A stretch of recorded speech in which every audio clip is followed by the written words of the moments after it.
Hello বন্ধুরা, আপনারা দেখছেন এই বাংলা খাটটি পুরনো খাট আবার পালিশ করলাম। কেমন হয়েছে কেমন কমেন্ট করে জানাবেন, আর লাইক শেয়ার সাবস্ক্রাইব করতে ভুলবেন না।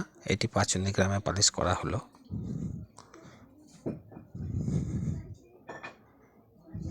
পুরনো ওল্ড খাট আবার রিভিউ করে পালিশ করা হলো। দেখুন, আপনাদের পছন্দ হলে অবশ্যই লাইক করবেন আর সাবস্ক্রাইব করে আমার সাথে থাকবেন। পালিশ করানোর জন্য স্ক্রিনে দেওয়া এই নাম্বার আমার সাথে যোগাযোগ করবেন।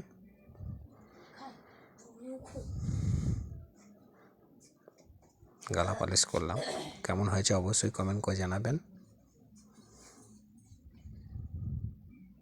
এই খাটটি পাচুনিতে পালিশ করা হলো। ধন্যবাদ।